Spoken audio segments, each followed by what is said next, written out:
అదే RTV app వార్తల్ని క్షణాల్లో చదివే అవకాశం ఉంటుంది. ఒక న్యూస్ పేపర్, ఒక టెలివిజన్ ఛానల్ మీ చేతుల్లో ఎప్పుడు ఉంటాయి. ఎవరు నాగార్జున మా ఆయన వచ్చి ఇట్లా అడుగుతుండు, నా పుస్తకం నాకు కావాలి అది ఇది అంటుంటే కూడా నీ పుస్తకం ఇస్తా, నీకు అన్నీ ఇస్తా, కాకపోతే పెద్ద మనుషులలో మాట్లాడదామన్నావా సోమవారం వచ్చే మాట్లాడదామని చెప్తే ఉదయం పోయిండు. మా సార్ తిట్టిండు కూడా, ఇట్లా రావద్దు, ఇది బ్యాంకు, ఈ అమ్మాయి పరుగు తీస్తున్నావు, నీ పరుగు పోతుంది, ఇట్లా రావద్దు అని అంటే పొద్దున పోయిండు. మళ్ళీ మధ్యాహ్నం వచ్చిండు, బయటికి రా అన్నాడు. సరేలే అని మళ్ళీ బయటకు వస్తే మొత్తం సీసీ కెమెరాలు ఉండటం వల్ల నన్ను ఏం చేయలేదు. అన్ని సీసీ కెమెరాలు చూసుకుంటే ఉన్నాయని. అప్పుడే బ్లేడ్లు మెట్ల మించి నెడదాం అటు ఇటు దిక్కులు చూస్తుండే కానీ నేను పట్టించుకోలేదు. ఏం మాట్లాడుతావు చెప్పంటే, నీ నెత్తికి దుమ్మంటింది తుడుచుకో, నీ కాల్ పాయింట్ సరిగ్గా అనుకో, నువ్వు పండి రాగానే సుఖం కాదు, అవి సరి చేసుకో అని అన్నాడు. అంటే సరేలే అట్నే చేసుకుంటలే, నువ్వు పోయితే మనం సోమవారం మాట్లాడదాం అన్నాను. ఇంకప్పుడు పోయిండు. మళ్ళీ మా సార్ వచ్చి తిడితేనే పోయిండు. ఈసారి వస్తే పోలీస్ కేసు పెడతామని కూడా అన్నాడు మా సారు.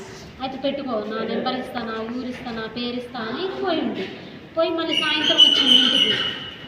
సాయంత్రం ఇంటికి వచ్చి నువ్వు నా ఫోన్లో వీడియో డిలీట్ చేసినావు, అసలు నీ ఫోన్ నేనెందుకు తీసుకుంటా, నీ ఫోన్లో వీడియో నేనెందుకు డిలీట్ చేస్తా, నాకు అసలు తెలుసా, నీ పాస్వర్డ్ తెలవాలా, ఏం తెలుసా అని నేను అంటుంటే అసలు మీదకి వచ్చి బ్లేడ్ తోటి కోసేసిండు. మక్క అడ్డం రాగానే మక్కకు కోసిండు. మా అమ్మని ఇట్లా కొట్టబోతే మక్క అడ్డం వచ్చింది. ఇంకా వెళ్ళిపోయింది బ్లేడ్ ఆగి. మా బావ వచ్చింది ఇంతలో. మా బావ వచ్చి వెనక్కి నెట్టుకొని పోయి, ఏం తమ్ముడు నువ్వు ఏదైనా ఉంటే మాట్లాడాలి కానీ బ్లేడ్లతో ఎందుకని మా బావ వెనక్కి తీసుకపోతే మా అమ్మ ఇప్పటికి 100 ఫోన్ చేసింది పోలీసులకి. మా అమ్మ పోలీసులకు ఫోన్ చేసింది కానీ బండి వేసుకొని పోయి అక్కడ కింద పడితే మళ్ళీ మా బావని పోయి పట్టుకొచ్చి పోలీసులకు అప్పచెప్పేది. 3 years అవుతుంది. మాకు చిన్న గొడవల వల్ల అప్పుడు వద్దంటేనే నేను వచ్చి మా ఇంట్లో ఉన్నాను. ఈ మధ్యకాలంలో మా అబ్బాయిని కూడా తీసుకుపోతుండు, వాళ్ళ ఇంటి దగ్గరనే ఉంచుకుంటుండు, నా కొడుకుని నేనే చదివించుకుంటా అన్నాడు. 6 సంవత్సరాల పిల్లగాడిని కూడా వదిలేసి ఎటు పడితే అటు తిరుగుతుండు. అయినా కానీ సరే తండ్రి ఆయన కూడా చూసుకోవాలి అని చెప్పి నేను వదిలిపెట్టిన. నేను పొద్దున కూడా అడిగిన, పిల్లగాడిని బడికి తోలినవా అంటే మా వాళ్ళు తోలుతారులే బడికి అని అన్నాడు.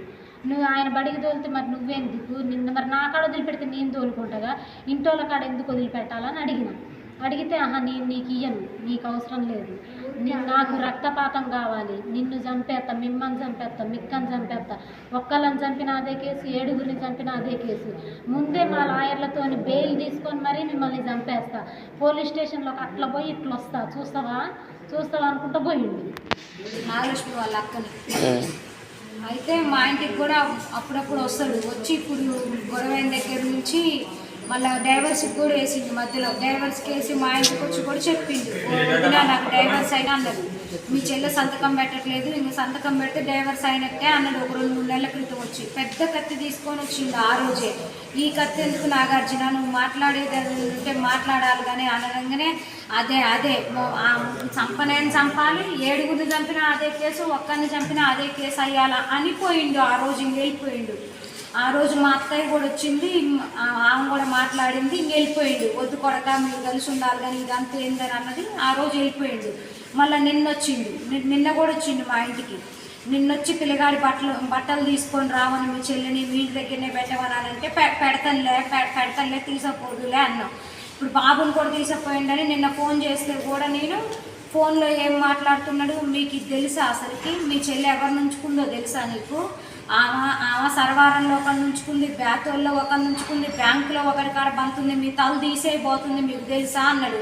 అట్లా మాట్లాడతావు ఎందుకు నువ్వు, సరే ఉంచుకుందులే అవన్నీ ఇప్పుడు నువ్వు అనొద్దు, నువ్వు నేను గొడవ పెట్టుకోవడానికి రాలేదు నాగార్జున అని అంటే వెళ్ళిపోయింది. ఇప్పుడు ఈరోజు నేను మా అమ్మ వాళ్ళ ఇంటి దగ్గరికి వెళ్ళాను. మధ్యాహ్నం 2 గంటలప్పుడు మా అమ్మ ఒక్కతే ఉంటుంది, సరే పని ఉంది రా అంటే నేను పోతే ఈలోపు ఈ అమ్మాయి డ్యూటీ నుంచి రాగానే వస్తుండు, బైక్ వేసుకొని వచ్చి సరే వాళ్ళిద్దరు మాట్లాడుతుండు. ఇట్లనే చేతులు దగ్గర పెట్టుకుండు, ఒక చేతిలో సెల్లే ఉంది, ఇంకో చేతులు బ్లేడ్ ఉందని ఎట్లా చూస్తాం, అట్లనే ఉన్నాడు. దగ్గరకు వచ్చింది ఇట్లా అన్నాడు ఆ అమ్మాయిని. అప్పటిదాకా కూడా అసలు బ్లేడ్ అనుకోలే. సరే ఉత్తగానే మాట్లాడుతుండే భర్తగా, ఆ అమ్మాయి ఎన్నో మాట్లాడుతుండే, మేము దూరంగానే ఉన్నాం. ఈలోపు మా అమ్మ అన్నట్టుగా సోమవారం రోజు మాట్లాడతాం అన్నాగా అబ్బాయి, ఇప్పుడు ఎందుకు వచ్చినావు నువ్వు ఇంటి మీదకి, నీకు ఇది దాగదు అని అన్నది. పళ్ళు కొరుక్కుంటూ మా అమ్మ మీదకి పోబోతుంటే నేను మాకు అసలుకే ఆరోగ్యం బాగోదు, నువ్వు ఆమె మీదకి పోతుండేనని నేను అడ్డం పోయా. అడ్డం పోయేసరికి అసలు ఈ చేతిలో మరి ఆ బ్లేడ్ తీసుకొని ఇక్కడ కోసేసింది అనమాట. ఈలోపు మా ఆయన బయట నుంచి నేను మా అమ్మ వాళ్ళ ఇంటి దగ్గర ఉన్నానని తీసుకెళ్ళడానికని వచ్చింది. మా చిన్న బాబు కూడా ఉన్నాడు మాతోనే. ఇది జరిగింది. మరిన్ని వీడియోస్ కోసం ఛానల్ ని సబ్స్క్రైబ్ చేయండి, లేటెస్ట్ అప్డేట్స్ కోసం వాట్సాప్ ఛానల్ ని ఫాలో చేయండి అండ్ లింక్ డిస్క్రిప్షన్ లో ఉంది.